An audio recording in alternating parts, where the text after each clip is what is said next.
जय भोलेनाथ। नमः शिवाय। दोस्तों आप सभी को मेरा सादर प्रणाम है। दोस्तों आज मैं महादेव भोलेनाथ का एक कहानी सुनाने जा रही हूँ, जिसे जो भी भक्त ध्यान लगाकर सुन लेता है उसकी सारी समस्याएं भोलेनाथ क्षण भर में ख़त्म कर देते हैं और उनके जीवन में खुशियाँ बरसने लगती है। तो दोस्तों आइए कहानी शुरू करते हैं। कहानी का नाम है शिव जागरण का फल। कपिलपुरी में यज्ञदत्त नामक एक ब्राह्मण रहता था। उसे एक पुत्र उत्पन्न हुआ जिसका नाम उसने गुणनिधि रखा। बालक बड़ा बुद्धिमान तथा चतुर था।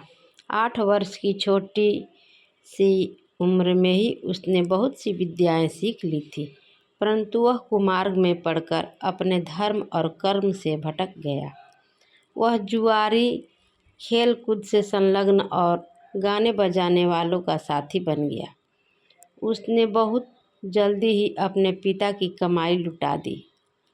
उसकी माता उसे रोकती थी, परंतु प्रेम के कारण उसके संबंध में उसके पिता से कुछ न बताती थी। पुत्र चाहे कितना ही बुरा हो, परंतु माता कभी उसका बुरा नहीं चाहती। यज्ञदत्त जब कभी घर आकर अपने पत्नी से गुणनिधि के बारे में पूछता कि इस समय गुणनिधि कहाँ है, तो वह सदा झूठ बोल देती थी।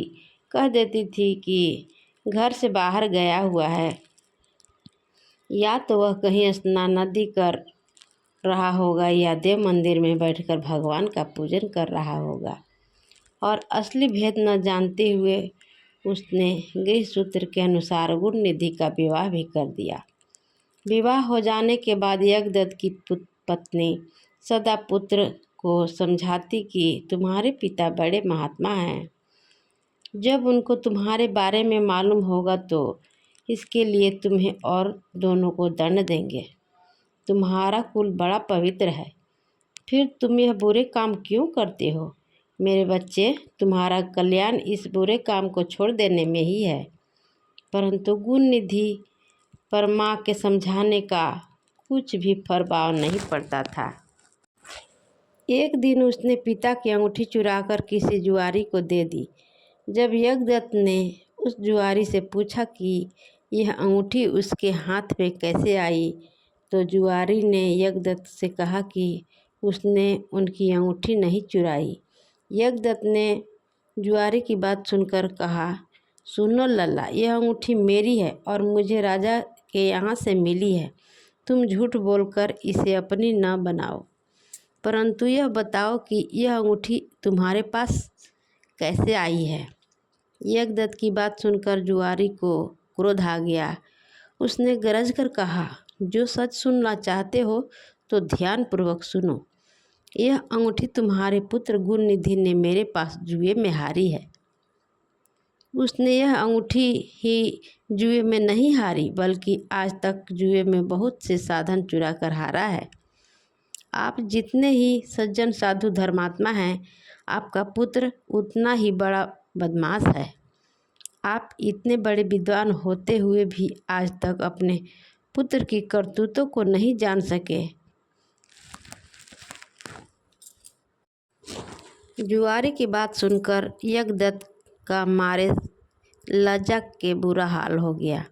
वह मारे लज्जा के मुंह ढांपे हुए तथा सिर झुकाए हुए अपने घर पहुंचा और घर आने के साथ ही अपनी पत्नी से पूछा, गुणनिधि कहाँ है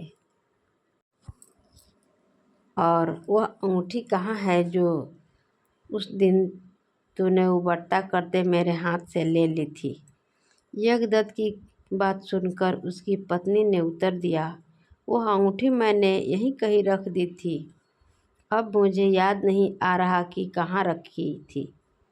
स्त्री की बात सुनकर यज्ञदत्त ने कहा, तुम झूठी हो। जब कभी मैंने तुमसे गुणनिधि के बारे में पूछा है, तुमने मुझे बात बनाकर टालने की कोशिश की है।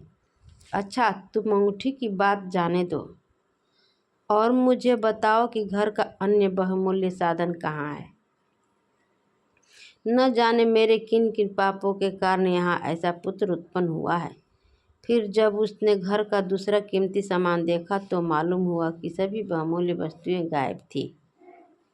तब यज्ञदत्त ने हाथ में जल लेकर पत्नी और पुत्र को तिलांजलि दे दी और एक ब्राह्मण की कन्या अपना दूसरा विवाह कर लिया। जब गुणनिधि को मालूम हुआ कि उसके पिता हम पर सारा भेद खुल गया है और उसे और उसकी माँ को तिलांजलि दे दी है तो उसको बड़ा दुख हुआ।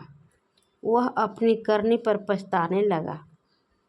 वह भूखा प्यासा एक शिव मंदिर में आकर बैठ गया। उस दिन शिवरात्रि का व्रत था। लोगों ने शिव का पूजन किया, फिर तरह तरह के पकवान तथा खाद्य सामग्री ऊपर चढ़ाई। जब लोग भगवान का पूजन आदि करके मंदिर में ही सो गए तो गुणनिधि ने मंदिर के भीतर प्रवेश किया और खाने पीने का सामान उठाकर बाहर की ओर भागा। मगर चलते चलते उसके पैर एक सोते हुए शिव भक्त में टकरा गया। फिर क्या था, उस भक्त ने चोर चोर का शब्द सुनकर सभी लोग जाग उठे और दौड़ते हुए गुणनिधि का पीछा किया। बहुत से नागरिक भी उस भक्तों के साथ मिल गए। अंत में उन लोगों ने दौड़ते हुए गुणनिधि को पकड़ लिया और सबने मिलकर उसको ऐसा मारा कि वह मर गया। उसके मारने के साथ ही यमदूतों ने आकर उसे घेर लिया और निर्दयतापूर्वक उसे मारने लगे। उधर भगवान सदाशिव ने अपने गणों से कहा, गुणनिधि बड़ा पापी, दुराचारी और कुकर्मी है। फिर भी उसने शिवरात्रि का व्रत रखकर जागरण किया, हमारे पूजन को देखा है, हमारे दर्शन किए हैं। दीपक से लिंग के शरीर पर गिरती हुई छाया को इसने निवारण किया है। रात्रि में अपना वस्त्र फाड़कर उसमें बत्ती डाली है। प्रसंगवश इसने हमारे गुणों का श्रवण किया है तथा ऐसे ही कर्म और धर्म कार्य किए हैं, अतः वह हमारे लोक जाएगा। उसके बाद वह कलिंग देश का राजा होगा। तुम लोग वहाँ आकर गुणनिधि को यमदूतों के बंधन से मुक्त करो, क्योंकि हमने उसे अपना लिया है। अतएव भगवान श्री सदाशिव की आज्ञा पाकर विमान पर बैठकर शूलधारी उसके पार्षद भी घटना स्थल पर आ पहुँचे और बोले, यमराज के गणों, तुम अब इस परम धर्मात्मा ब्राह्मण को छोड़ दो, क्योंकि अब इसमें कोई पाप शेष नहीं रहा। यमदूतों ने भगवान श्री सदाशिव पार्षदों से कहा, यूँ तो आपकी आज्ञा हमारे लिए सिर माथे पर है, मगर यह तो दुष्ट महापापी कुकर्मी मांस तथा मदिरा का प्रयोग करने वाला, पर स्त्री तथा वेश्यागामी, माता पिता की आज्ञा न मानने वाला चोर तथा जुआरी है। हम लोग इसलिए इसको ले जा रहे हैं। यमदूतों की बात सुनकर शिव के पार्षद ने कहा, तुम मूर्ख हो, यह ब्राह्मण पापी नहीं है। इसका सबसे बड़ा धर्म तो यह है कि इसने पुराना कपड़ा जलाकर शिवालय में प्रकाश किया, रात्रि भर जागरण किया। स्थिर चित्त से शिवालय के द्वार पर बैठकर इसने भगवान श्री सदाशिव के पूजन को देखा और हरि कीर्तन को सुना। इसलिए भगवान श्री सदाशिव की इच्छानुसार यह राजा बन जाएगा। और इस प्रकार कहने के पश्चात भगवान श्री सदाशिव के पार्षद गुणनिधि को अपने साथ ले गए। यमदूतों से मुक्ति पाकर गुणनिधि भगवान श्री सदाशिव के पार्षद के साथ विमान पर चढ़कर शिवलोक को गया।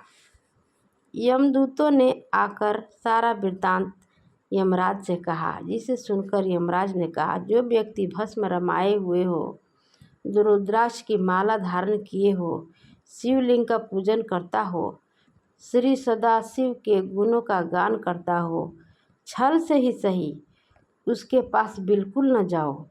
यमराज ने भगवान श्री सदाशिव को प्रणाम किया और कहा, आप इस अनजाने दोष को क्षमा कर दें। कहानी समाप्त हुआ। नमः शिवाय भक्तों, आप हमेशा इस कहानी को, ऐसे ही कहानी को सुनने के लिए हमारे चैनल को सब्सक्राइब करें। भगवान शिव आप सबको हमेशा खुश रखे। हर हर महादेव। जय शिव गुरु महाराज। जब भी कहानी सुने, कहानी को पूरा सुने, कहानी को आधा अधूरा कभी न छोड़े। इससे भगवान का अपमान होता है। इसलिए सभी कहानी शुरू से अंत तक सुने। धन्यवाद।